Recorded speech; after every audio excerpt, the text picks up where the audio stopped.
Hello दोस्तों, तो स्वागत है आप सभी का मेरे channel venture world of love Wangjian पर। आज मैं वेटेड फॉर हिम का पार्ट 33 एक्सप्लेन करने वाली हूँ।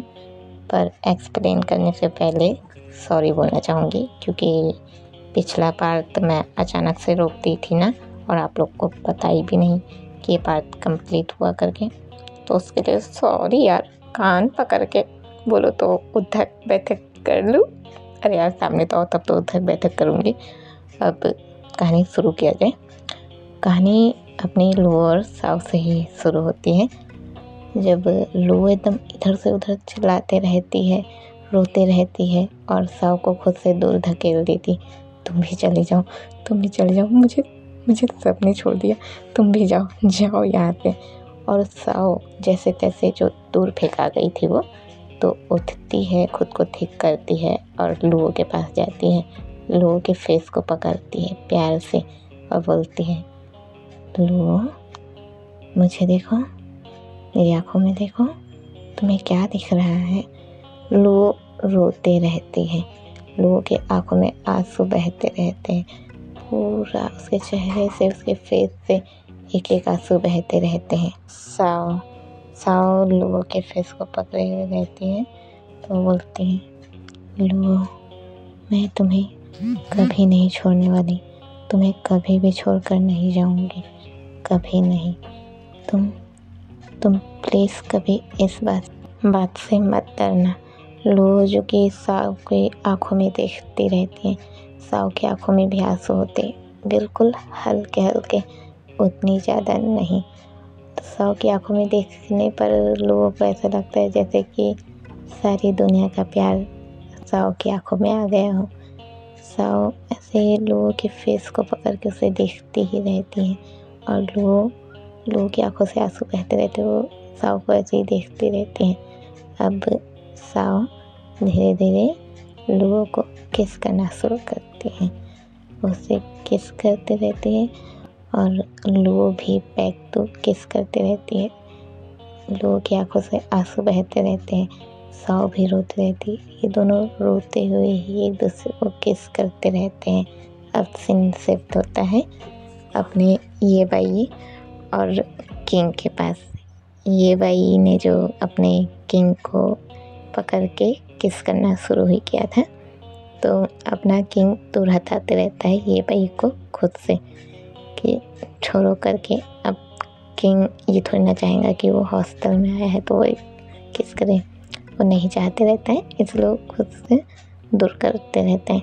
पर ये भाई नहीं करता, बिल्कुल भी नहीं छोड़ता और उसे और भी टाइट करके किस करना शुरू कर देता है और किस करा ही जा रहा था। और किंग अब अपना कंट्रोल खो देता है, तो अब किंग भी किस करना शुरू कर देता है।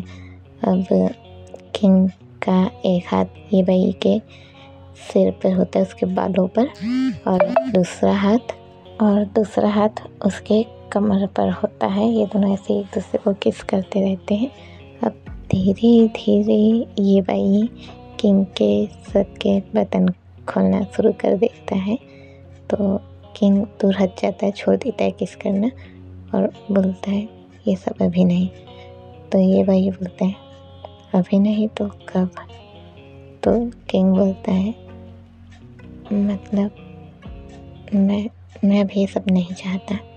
तो ये भाई बोलते हैं, नहीं चाहते मतलब तुम मुझसे प्यार नहीं करते है ना? तो किंग बोलता है, जान ऐसी बात नहीं है। तो ये भाई बोलता है, नहीं ऐसी ही बात है, तुम नहीं करते ना मुझसे प्यार। तो किंग बोलता है, ऐसी बात नहीं है, मैंने कब कहा कि मैं तुमसे प्यार नहीं करता? तो ये भाई बोलता है, नहीं तुम मुझे छोड़ नहीं रहे, मेरे पास नहीं आ रहे, मतलब साफ है कि तुम मुझसे प्यार नहीं करते। तो किंग बोलते हैं, ऐसी बात नहीं है, तुम गलत समझ रहे हो। तो ये भाई बोलते हैं, नहीं यही बात है करके झगड़ा करता है, गुस्सा करता है और दूर जाके खड़े हो जाता है। और अपना किंग परेशान हो जाता है कि अभी से क्या हुआ। तो हमें ये बाई को दिखाया जाता है, ये बाई जो कि मुस्कुराते रहता है, तो अपने किंग की तरफ पीठ करके रखे रहता है और मुस्कुराते रहता है चुपचाप। अब सीन कट होता है, हम आते हैं अपने वेंके सिंह और झाऊ जिसू के पास। अपना वेंके सिंह जो कि ऑफिस से घर वापस आ गया था। अब इन लोग घर तो वापस आ जाते हैं। जो झाऊ सिंह था वो अपने रूम में चला जाता है, जो कि अपने मिस्टर जैन ने उसके लिए एक रूम तैयार रखा था, वो उस पर चला जाता है। और अपना वेंके सिंह जो कि अपने रूम में जाता है जहाँ अपना झाऊ उसके साथ ही रहता है, वहाँ जाता है। और अपना जो भी मतलब ज़्यादातर कोई भी अगर ऑफिस वगैरह से वापस आता है तो उन लोग अपने कपड़े उपड़े चेंज करते हैं और सो जाते हैं। तो अपना वेंके सिंह जो कि बिस्तर पर लेट जाता है और ऐसे लेटता है चुपचाप, पूरा हाथ से सीधा करके लेटता है, अपने दोनों हाथों को अपने तमेरी में रखे रहता है और चुपचाप आँख बंद रखता है, वैसे सोता रहता है। उतने में झाऊ आता है और झाऊ वेंके सिंह से बात करता है। लावन, आज का दिन कैसा गया? तो वेंके सिंह जैसे ही झाऊ के मुंह से सुनता है लावन, जो कि इतने प्यार से वेंके सिंह जो कि एकदम उसको ऐसा लगता है जैसे आज तो रात ही बन गई हो। वेंके सिंह धीरे से आंखें खोलता है और झाऊ को देखता है और बोलते हैं, आशु, आज के दिन बहुत अच्छा गया और सच में मुझे ऑफिस में बहुत अच्छा लगा। जब मैं वहाँ काम कर रहा था, फाइलों को देख रहा था, तो मुझे पता चला कि पापा के ऊपर कितनी सारी जिम्मेदारियां हैं और पापा कैसे अकेले सब कुछ मैनेज करते हैं। आज मुझे पता चला कि पापा अकेले सब कुछ करते हैं और कितना सब कुछ था। वहाँ के लोग पापा की कितनी रिस्पेक्ट करते हैं, मुझे बहुत अच्छा लगा करके वो अब झाऊ को बताता है। ये अभी अपने वेंके सिंह ने झाऊ के हाथ को पकड़ के रखा है अपने हाथों में, मतलब नीचे हाथ रखा है, फिर उस पर झाऊ का हाथ है, फिर अपना हाथ रखा है, ऐसे दबा के रखा है और झाऊ को एकदम खुश होकर बता रहे हैं, आशु आज ऑफिस में ऐसा हुआ, आशु आज ऑफिस में ऐसा, वो सब कुछ बता रहा है। और वेंके सिंह बहुत खुश है आशु को बताते हुए, और अपना झाऊ जो कि मुस्कुराते हुए वेंके सिंह को देखता रहता है। अब ऐसे देखते देखते में अपना झाऊ जो कि वेंके सिंह की तरफ देखता ही रहता है, तो वह हल्के से वेंके सिंह के लिप्स पर किस कर देता है। अब जैसे ही अपने झाऊ ने वेंके सिंह के लिप्स पर किस किया था, तो वेंके सिंह हैरान हो जाता है और हैरानी से झाऊ को देखता रहता है और झाऊ शर्माता रहता है, क्योंकि झाऊ ने वेंके सिंह को ऐसे अचानक ही किस किया था, तो झाऊ शर्माता रहता है। अब अपना वेंके सिंह धीरे से झाऊ को अपने गोद में ले लेता है और उसे किस करने लगता है, और झाऊ चुपचाप किस करते रहता है, कुछ नहीं बोलता। मतलब अब अपना झाऊ कुछ रिएक्ट ही नहीं करता, चुपचाप अपना वेंके सिंह झाऊ को किस करता रहता है।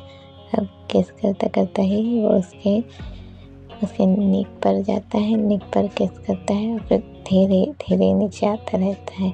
और झाऊ के जो सांसें अब ऊपर नीचे होनी शुरू हो जाती है। झाऊ धीरे धीरे अपने हाथों को वेंके सिंह के बालों में ले जाता है और उसे एकदम टाइट से पकड़ लेता है। अब वेंके सिंह ने धीरे धीरे किस करते करते अपने झाऊ को बिस्तर पर लेटा देता है और फिर धीरे धीरे नीचे आते रहते हैं।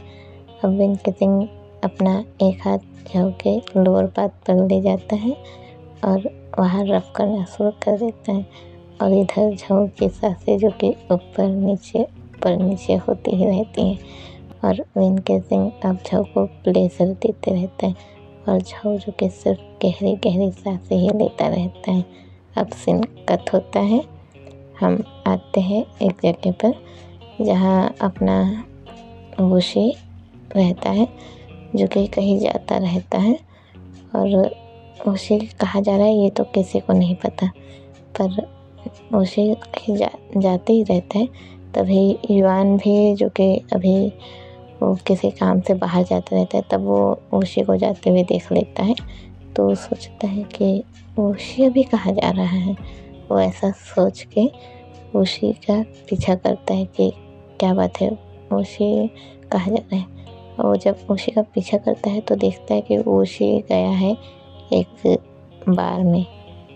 ये नाइट का समय है और ओशी एक नाइट बार पे चला जाता है और वहाँ जाता है और वहाँ जाके वो पीता रहता है, दारू ही पीता रहता है। वो मतलब वाइन वो उसे पीता रहता है और यहाँ से युआन देखता रहता है कि ये ओशी को क्या हुआ, ओशी क्यों पी रहा है। पर युआन समझ नहीं पाता कि क्या हो गया और ओशी पीता ही रहता है। अब ओशी को धीरे धीरे नशा हो जाता है। अब थोड़ी ही देर में ओशी के पास एक लड़का आता है जो कि ओशी के साथ मिसबिहेव करने लग जाता है। अब वो लड़का जो आया था वो ओशी को गलत तरीके से टच करने लग जाता है। ओशी जब वो लड़के को देखता है तो ओशी को उस लड़के में युआन नज़र आता है। तो ओशी नशे में ही उस लड़के के गले पड़ जाता है, उस पर अपना हाथ रख देता है और उसके साथ खेलना शुरू कर देता है। उसके साथ मतलब अलग ही हरकत करते रहता है और वो लड़का जो कि ओशी को गलत तरीके से हाथ लगाता रहता है। अब ये सब जो कि अपने युआन से बर्दाश्त नहीं होता, तो युआन वहाँ जाता है, उस लड़के को खींच के एक घूंसा मारता है, उस लड़के को वहाँ से भगा देता है। वो लड़का जैसे ही वहाँ से मतलब जाता है तो ओशी देख लेता है, बोलता है ए तुम कहाँ जा रहे हो। और फिर युआन की तरफ मुँह करता है, बोलता है तुमने उसे क्यों भगाया करके। तो जैसे ही युआन को देखता है, अब ओशी को लगता है कि उसे वो नशे में युआन ही लग रहा है। और ये सोच के युआन से बात करता है, तुम भी युआन हो, तुम भी युआन हो, तुम मेरे युआन हो ना। ऐसे करके उसके गालों को पकड़ लेता है और जोर से चिमटता है, ऐसे नोचा जा रहा था।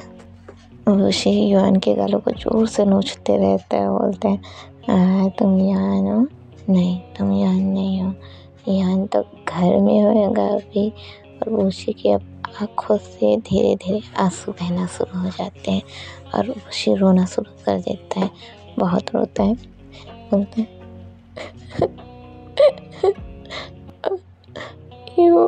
युआन मुझे माफ़ कर दो ना, प्लीज़ मुझे माफ़ कर दो। मैंने सब कुछ बर्बाद कर दिया, प्लीज़ मुझे माफ़ कर दो ना युआन, प्लीज़ मुझे माफ़ कर दो। युआन जो कि ओशी को रोते हुए देखता है तो युआन परेशान हो जाता है कि क्या हुआ ओशी को करके, ओशी क्यों रो रहा है। तो ओशी रोता हुआ ही नशे की हालत में ही बोलता है कि सब कुछ वो कभी भी युआन को हर्ट नहीं करना चाहता था। वो पहले वो हर्ट तो करना चाहता था पर अब नहीं चाहता था। वो युआन से प्यार करता है। ओशी युआन को पकड़ लेता है, गले लगाता है और उसके फोरहेड पर, फेसेस पर किस करता हुआ बोलता है, युआन मैं तुम्हें हर्ट नहीं करना चाहता था, पर सब कुछ खराब हो गया। जिसू की जान खतरे में है। अगर मैं तुम्हारे पास वापस आ गया और तुम्हें हर्ट नहीं करता रहा तो जिसू को मैं बचा नहीं पाऊँगा। जिसू की जान खतरे में है युआन, मुझे माफ़ कर दो युआन, मैं चाहकर भी तुम्हारी लाइफ में वापस नहीं आ सकता, मुझे माफ़ कर दो करके रोता रहता है। और फिर वहीं पर रोता हुआ नीचे बैठ जाता है, बहुत रोता है। युआन भी साथ में बैठ जाता है और युआन जो कि परेशान हो जाता है कि क्या जिसू की जान खतरे में है। युआन जो कि बहुत ही टेंशन में आ जाता है जिसू के बारे में सोच के कि ये क्या हुआ करके। अब हमें वेन केसिंग और जिसू को दोबारा दिखाया जाता है कि जब अपना वेन केसिंग धीरे धीरे जिसू को किसेस करते रहता है और उसके लोअर पार्ट पर रफ करता रहता है। अब धीरे धीरे अपना वेन केसिंग वापस से जिसू के माउथ पर किस करता है, मतलब लिप टू लिप किस करता रहता है। तो किस करते करते में ही अचानक से यीशु खुद से वेन केसिंग को दूर धकेल देता है और उसी टाइम पे यीशु को खून की उल्टी होती है। यीशु जो कि उल्टी करता है वो भी खून की, लगभग बहुत ही ज़्यादा खून की उल्टी हो जाती है। पूरा कमरे के फर्श पर कुछ ज़्यादा ही खून बह जाता है। अब वेन केसिंग जैसे ही यीशु को खून की उल्टी करते हुए देखता है, वेन केसिंग हैरान और परेशान हो जाता है और तुरंत ही यीशु का ड्रेसअप करता है और सीधे वहाँ से उसे उठाकर ले जाता है हॉस्पिटल और घर में सबको बोलता है कि यीशु की तबीयत ठीक नहीं है, हमें हॉस्पिटल जाना होगा। अब सबके सब परेशान हो जाते हैं कि ये क्या हो गया, यीशु की तबीयत ठीक नहीं है, क्या बात हो गई। मिस्टर जैन जो कि परेशान हो जाते कि क्या हुआ बेटा, यीशु ठीक तो है ना। तो वेन केसिंग बोलता है पापा मुझे नहीं पता, आशु को खून की उल्टी हो रही थी, मुझे नहीं पता पापा क्या हुआ करके, पर हमें हॉस्पिटल लेकर जाना पड़ेगा। अपना वेन केसिंग जो कि थोड़ा सा अजीब सा हो जाता है, उसे समझ नहीं आता कि अचानक से अभी आशु को हुआ क्या करके, बहुत ज़्यादा परेशान हो जाता है। उसके बाद हमें बताया जाता है कि जो झाओजिंग है और जिन, ये दोनों भी उठ जाते हैं और वेन केसिंग के साथ जाते हैं। अब ये सब सीधे जीप में बैठ जाते हैं और तुरंत फई के हॉस्पिटल पहुंचते हैं। वहाँ पहुंचते हैं और वेन केसिंग फई को पकड़ लेता है कि फई देखो ना आशु को क्या हो गया, फई प्लीज़ इसे ठीक कर दो करके। तो फई बोलता है कि क्या हुआ इसे करके। तो वेन केसिंग बताता है फई इसे खून की उल्टी हो रही थी। फिर बोलता है फई थोड़ी देर के लिए चौंक जाता है, फिर बोलते हैं ठीक है मैं देख रहा हूँ करके, और उसे अंदर लेकर जाता है। झाऊ को देखता रहता है और उसके उसका ठीक करने की कोशिश करता रहता है और एक इंजेक्शन निकालता है और उसे निकाल के इंजेक्शन को देखता है, फिर झाऊ को देखता है, फिर इंजेक्शन को देखता है, फिर झाऊ को देखता है और बोलता है तो इतने दिन से तुम्हें दोस्त नहीं मिला, तो आज तुमने खून की उल्टी कर दी। क्या हो अगर मैं तुम्हें दोस्त ना दूँ तो तुम धीरे धीरे मर जाओगे, तुम मर जाओगे। अपना फई जो कि झाऊ को और इंजेक्शन को देखता हुआ ऐसा ही बोलता रहता है। फिर बोलते हैं ना, अभी तुम्हें मारने में मज़ा नहीं आएगा, वैसे भी मुझे तो युआन को तड़पाना था और युआन तो तड़प रहा है, तो मैं ना तुम्हें नहीं तड़पाऊंगा, पर तुम्हें थोड़ी तो सज़ा मिलनी ही थी। आखिरकार उस वुशी ने युआन से प्यार करने की गलती कैसे कर ली, मैं इस बात को कैसे बर्दाश्त कर दूं। वुशी अपने भाई के बदले को भूल गया। वुशी तो युआन को बर्बाद करने आया था ना तुम लोगों की लाइफ में, और वो अचानक से युआन से प्यार करने लग गया। वुशी भूल सकता है किन का बदला, मैं कभी नहीं भूलने वाला, मैं तुम सबको बर्बाद कर दूंगा, ऐसे बोलता है। और फिर उस इंजेक्शन को यीशु को लगा देता है और बोलता है ये इंजेक्शन सिर्फ तुम्हें ठीक रखेंगे, पर उतने अच्छे से नहीं, ये तो बस एक छोटा सा एंटीडोज है, पर रियल एंटीडोज तो तुम्हें सिर्फ तब मिलेगा जब युआन वाकई में पूरी तरीके से बर्बाद हो जाएगा। जब मुझे लगेगा हाँ वो बर्बाद हो गया, तब तुम्हें ये एंटीडोज मिलेगा। अपना फई ऐसा ही बोलते रहता है और बाहर सबके सब इंतज़ार करते रहते हैं यीशु के ठीक हो जाने के लिए। अब दिन कट होता है और हम आते हैं लुओ और साओ के पास। अपनी साओ जो कि लुओ को किसी कर रही थी, तो अब लुओ धीरे धीरे साओ को अपने नीचे ले लेती है और उसे किस करने लगती है। साओ भी किस करती रहती है, दोनों एक दूसरे को किस करते ही रहते हैं। अब धीरे धीरे लुओ साओ के नीचे लिए पर जाती है, उसे लिक करती है, किस करती है, सक करती है, बहुत ही प्यार से करते रहती है। और साओ जो कि धीरे धीरे लोगों को सहलाते रहती है, कुछ नहीं करती, चुपचाप रहती हैं। अब धीरे धीरे लुओ जो कि चुपचाप किस करते करते उठकर बैठ जाती है और ना में मुंडी हिलाते, अपना सर ना में हिलाती है। तो साव भी साथ में उठ के बैठ जाती है और बोलती है, क्या हुआ लुआ, क्या बात है? तो लुआ बोलती है, नहीं कुछ नहीं, मैं ऐसा नहीं कर सकती। तो साव बोलती है, क्या नहीं कर सकती, इसमें गलत क्या है? तो लुआ बोलती है, नहीं मैं ऐसा नहीं कर सकती, मुझे माफ़ कर देना। तो लुआ कुछ अपना साव कुछ नहीं बोलती है, शांत हो जाओ लुआ, ऐसी कोई बात नहीं है। अब साव लुआ के पास बैठ जाती है और उसके गोद में बैठती है और बोलती है, लुआ शांत हो जाओ।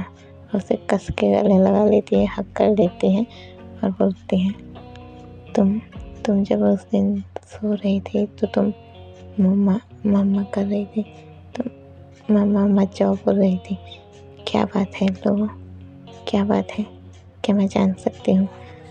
तो लुआ कुछ नहीं बोलती। तो साव बोलती है, प्लीज़ मुझे बताओ लुआ, प्लीज़ बताओ। तो लुआ बोलती है, बताऊंगी। अब सीन कट होता है, हम आते हैं अपने ये भाई और किंग के पास। ये भाई जो कि एक तरफ अपना मुंह घुमा दिए रहता है और गुस्सा करते रहता है, बोलते रहता है, तुम तो प्यार ही नहीं करते मुझसे करके। और किंग परेशान हो जाता है कि अब इसे क्या हुआ करके। तो किंग पीछे से जाके ये भाई को हक कर लेता है, उसके नेक पर अपना फेस रखता है और बोलते हैं, जान प्लीज़ ना ऐसा गुस्सा मत होना। तो ये भाई बोलते हैं, मतलब ये भाई मुस्कुराता रहता है पर गुस्सा दिखाता है, बोलते हैं, मैं गुस्सा हूँ और मैं तुमसे कोई बात नहीं करने वाला, तुम मुझसे प्यार नहीं करते इसलिए तुम मेरे पास नहीं आ रहे। तो किंग परेशान हो जाता है, ऐसा नहीं है, तुम गलत समझ रहे हो। तो ये भाई बोलता है, नहीं ऐसा ही है, मैं सही समझ रहा हूँ करके। तो किंग अब परेशान हो जाता है, क्या करो करके। तो किंग धीरे धीरे ये भाई मतलब पीछे से ही हक करके रखे रहता है, तो उसके नेक पर किस करना शुरू कर देता है। और ये भाई बोलते हैं, ये अच्छा तरीका है मनाने का, मैं नहीं मानूंगा, तुम जाओ यहाँ से। तो किंग और भी कस के पकड़ लेता है ये भाई को और बोलते हैं, सॉरी ना जान, मान जाओ ना। तो ये भाई बोलते हैं, नहीं मानूंगा, जाओ करके। बस अब इन लोग का यही चालू हो जाता है, ये लोग एक दूसरे से झगड़ते रहते हैं, मतलब ये भाई किंग से झगड़ता रहता है और किंग ये भाई को मनाता रहता है। अब इन लोग को झगड़ने दो, मैं जा रही हूँ, बाय बाय दोस्तों। और उम्मीद करती हूँ एपिसोड पसंद आया हो तो लाइक कमेंट शेयर करना ना भूलें। और अगर पसंद आया तो लाइक भी कर देते हो, कमेंट भी कर लेते हो, शेयर भी कर लेते हो, तो सब्सक्राइब भी कर लो। और जाने से पहले जय विंझो लिखना ना भूलें। और हाँ, फॉरवर्ड वंडर का चैप्टर 1 कब का अपलोड हो चुका है, तो क्यों ना आप सब उसे भी सुन लें और सुनने के बाद बताएं कि मेरी वहाँ पर गलती कहाँ पर है, ताकि मैं अपने नेक्स्ट चैप्टर में उसे सुधार कर पाऊँ, क्योंकि आप सभी का बताना मेरे लिए बहुत ज़रूरी है।